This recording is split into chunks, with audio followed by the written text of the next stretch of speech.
Bonjour et bienvenue pour ce rendez-vous hebdomadaire de décryptage de l'actualité économique et géopolitique en mode affranchi. Je salue tous les abonnés de TV Liberté pour cet épisode que je vais intituler La démocratie est morte, il n'y a pas de débat. Bah non, effectivement, il n'y a plus de débat puisque le gouvernement nous inflige 49.3 sur 49.3. D'ailleurs, j'ai failli intituler cette chronique 739.5. Bah oui, faites le calcul. 15 fois 49.3, vous avez ce total record à battre. Voilà, 49.3 depuis le début de l'année. Et on a bien compris que tout le collectif budgétaire 2024 va nous être asséné à coup de 49.3. Oh, que c'est pratique!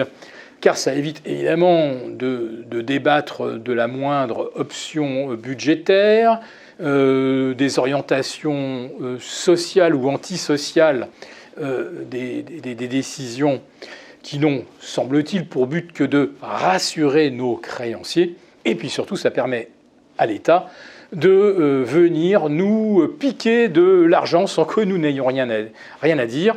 Et regardez par exemple le cas des comptes personnels de formation, les fameux CPF.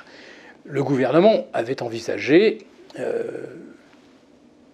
de mettre un reste à charge pour les bénéficiaires. Oh là là, ça avait véritablement déclenché un tollé.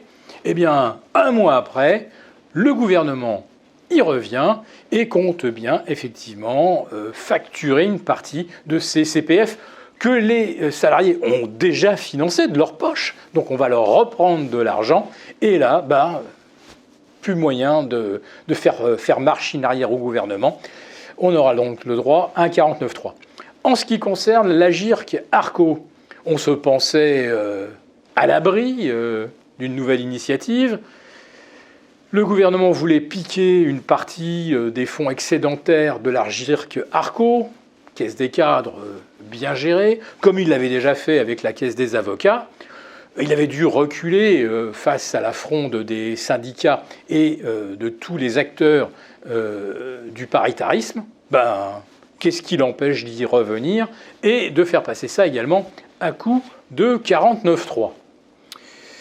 Mais une chose que le 49.3 ne peut pas faire, c'est créer artificiellement de la croissance. On ne décrète pas de la croissance à coup de 49.3 et la France échappe, grâce à l'habileté de l'INSEE, à un score négatif au troisième trimestre, plus 0,1 au lieu de moins 0,1 en Allemagne.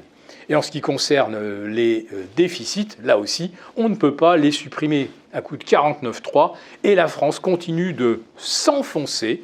Elle ne parvient toujours pas à redresser sa balance commerciale et ce n'est pas la relocalisation d'une partie de l'industrie dont on nous bassine à longueur de communiqué ministériel qui change grand-chose.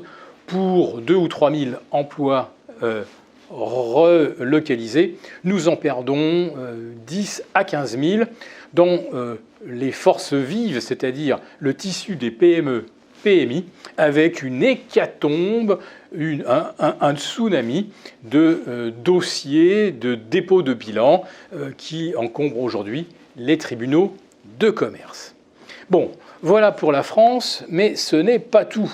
Quand je vous parlais d'une démocratie qui est faillie, eh bien, l'Europe, alors qu'on n'est plus capable d'entamer le moindre débat, veut s'arroger encore plus de pouvoir de décision en matière de santé, alors d'économie et fiscale, là, on sait que c'est un échec depuis 20 ans, mais maintenant, elle voudrait aussi avoir plus de pouvoir en matière de défense, ce qui revient en fait à ne plus passer ses commandes qu'auprès de fournisseurs américains.